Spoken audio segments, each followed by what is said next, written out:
Hey y'all, I'm Black Knife. Welcome to the shop, and this is the first video in our Flintknapping beginner series. I'm pretty excited about this. I finally figured out how I wanted to do this. So if you guys don't know me, I'm a flint napper. I've been doing this for 20 years. I use a lot of colored glass and obsidian, and I make a lot of these kinds of things that I put up on my website for folks. This is sea green fiber optic glass. Pretty cool stuff.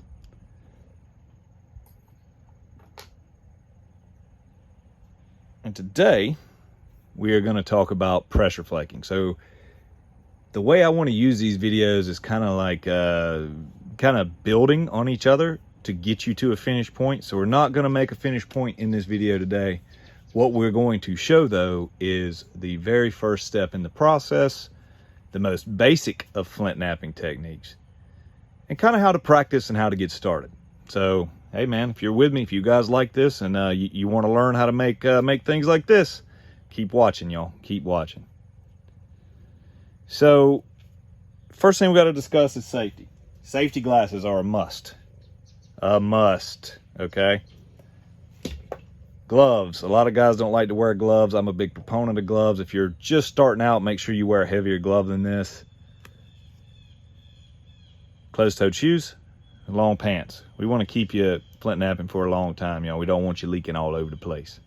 All right, so let's talk about a key concept in flint napping, and that is surface contour. So this is a convex surface contour. This is the contour you want to run flakes on. This is a concave surface contour. This causes hinges. This is the ideal shape of the finished piece, and that is from looking at the piece straight on like this, okay? Just to give you an idea of kind of, the direction it's going when you're looking at it to get these shapes. And in a later video, I'm going to show you guys how to deal with this. I just don't want these long. I want you guys to be able to use this kind of like a checklist. I want you guys to be able to come back and see what information you needed before, when you run into like a little hitch, okay? I want you guys to be able to use this like a little video guidebook. So we're going to work on a piece of the blue glass that looks exactly like what I was just showing you guys there. So this glass is kind of ready to go. This is going to be our platform right here. So we're going to go ahead and take our abrader, and we are going to abrade this platform a little bit. Notice how I'm running the abrader this way. So when you take flakes in a certain direction, ultimately I'm going to take flakes off of this face. But if I run the abrader this way, it moves the platform back down towards this face, which really helps us. We want to keep that platform closest to the face that we want to take the flakes from, okay? That's a really good rule to remember. That'll help you out a ton. And we're just going to take a few flakes here. So this is our pressure flaker here. Now what I like about this pressure flaker, it's got set screws to hold the copper nail. It's a durable black plastic. I've had this thing for like a decade. I can't recommend it enough. And the tool to tighten the set screws is captive right in the tail end of the tool. I don't know if you guys can see the mess around me, but having to find an Allen key in this mess, no good. So I love the way this is put together, and everything's just ready to rock. Now I like a sharp tip on my pressure flakers. I will do a video later in this series to show you guys how I maintain this tip and keep it shaped.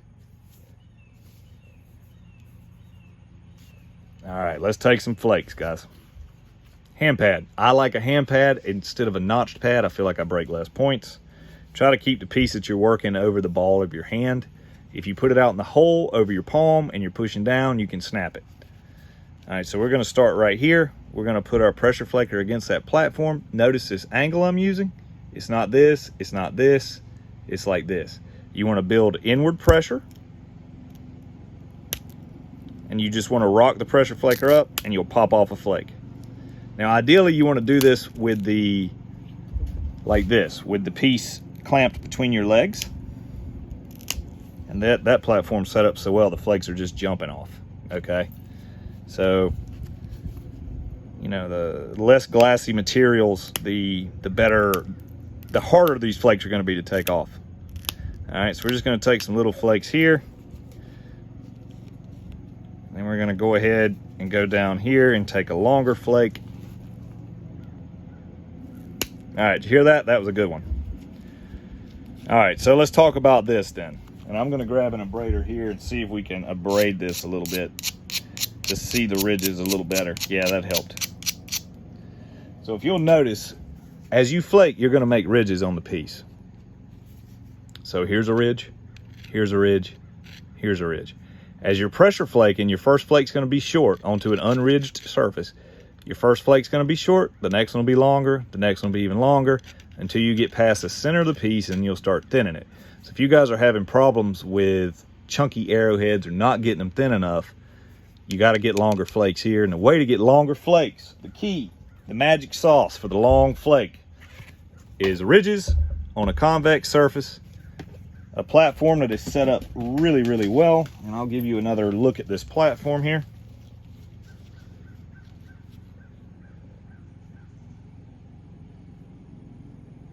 And ridges, and you'll run longer flakes, guys.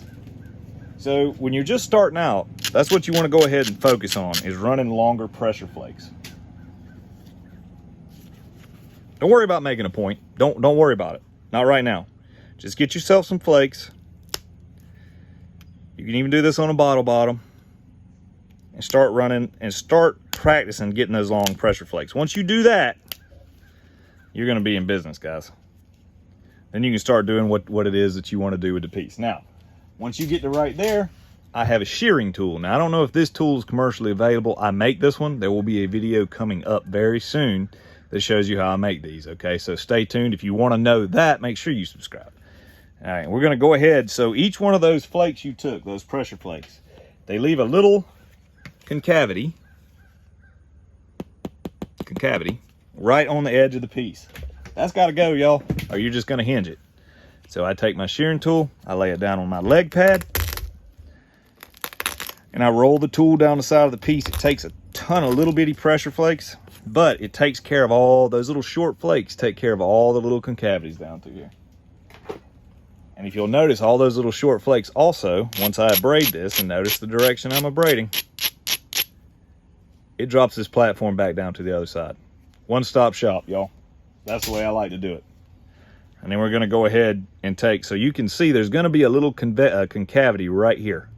We're not going to get further than about where my thumb is at best, but we're just practicing, so we're going to take the flakes to practice. Oop, that just broke off the piece. That's okay. That's why we practice on flakes, y'all. Okay, and we're just going to work right down, use that angle I showed you guys. All right, our flakes got about where I told y'all they were gonna go. All right, so that is the very, very basic foundation of pressure flaking, guys. I know this is a quick video. I want you guys to be able to come back to it and reference it. So for y'all that don't know, I'm a part of the Amazon Influencer Program. I will be linking some of the things that I use in this video down in the description if you want to get your hands on the pressure flaker or the abrader. I make a small commission. It's a great way to support my work. So yeah, definitely check that out. The next video, I think we will probably do notching, since you can make an entire arrowhead just with the pressure flaker and abrader and hand pad, and notch it. You don't really need to do percussion. And then there will be more and more videos coming out that are a part of this series that are going to eventually step you up to the point to where you're making much bigger things. So things like this. And we're going to go over how I do everything. So if you guys like this format, you like this idea, and you like this video, come on guys, show me some love. YouTube's not my primary platform, but if you enjoyed this and you want to see more of this and this was helpful to you, please, please, please, please subscribe, okay? And I also have an article on my website about pressure flaking that kind of goes over what I just talked about, but it's written, and I'll link that down there too for you guys to see it. All right, y'all, have a wonderful day. I appreciate y'all being here. Thanks for watching.